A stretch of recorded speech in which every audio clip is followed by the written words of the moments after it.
Hello everyone, আসসালামু আলাইকুম। আশা করি সবাই ভালো আছেন। তো আজকে রান্নাটা শুরু করে দিচ্ছি। আজকে আমি এখানে রান্না করছি যা এটা হচ্ছে শুটকি দিয়ে বেগুনের তরকারি রান্না করছি। তো কড়াইতে তেল দিয়ে দিলাম। পরে হচ্ছে তেলটাকে যখন গরম হয়ে আসবে দিয়ে দিচ্ছি পেঁয়াজ কুচি। একদম সামান্য ঘরোয়া রান্না। আমরা হরহামেশা যেটা রান্না করি ওটাই আমি আপনাদের সাথে শেয়ার করছি আর কি। তো পেঁয়াজটা দেওয়ার পর একটু নাড়াচাড়া করে নিচ্ছি। এরপর দিয়ে দিচ্ছি একে একে মশলা। এখানে নিয়েছি মরিচ গুঁড়ো, আমি নিয়েছি 1 চা চামচ, ধনে গুঁড়ো নিয়েছি 1/2 চা চামচ, আর হচ্ছে লবণ। তো লবণ তো আসলে স্বাদ মতো দিতে হবে। তো মশলা দেওয়ার পর আমি সামান্য পানি দিয়ে দিচ্ছি যাতে মশলাটা পোড়া না লাগে। এবার ভালোভাবে মশলাটাকে কষিয়ে নেওয়ার পালা।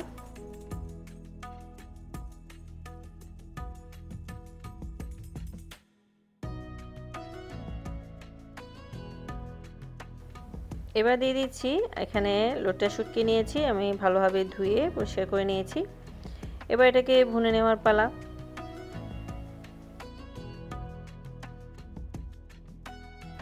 এবার দিয়ে দিব টমেটো। টমেটো না থাকলে আসলে কোনো কিছুই আমার ভালো লাগে না, সেটা হোক গরু মাংস, সেটা হোক মুরগির মাংস, সেটা হোক যে কোনো সবজি। ঢাকা দিয়ে দিচ্ছি। এবার ঢাকাটা তুলে এটাকে নাড়াচাড়া করে সবজিটা দিয়ে দিব।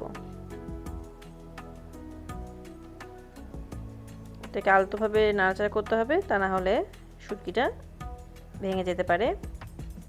এখানে এবার কেটে রাখা বেগুন দিয়ে দিচ্ছি। আমি লম্বা বেগুনটা নিয়েছি আর হচ্ছে আলু নিয়েছি।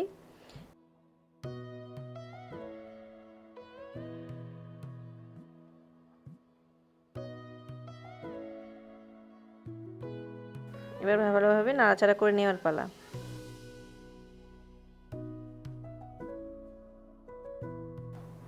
এরপর দিয়ে দিচ্ছি গরম পানি অথবা ঠান্ডা পানি, যেটাই দেন না কেন।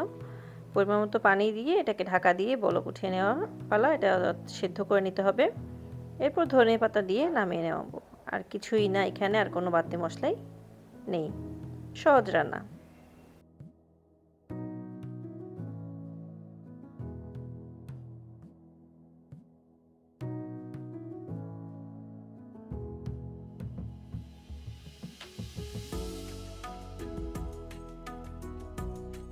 তো এখানে লবণটা একটু টেস্ট করে দেখবো, তারপরে এটা কিন্তু তৈরি হয়ে গিয়েছে। আমি কিন্তু ঝোলটা এই পর্যায়ে রেখেছি।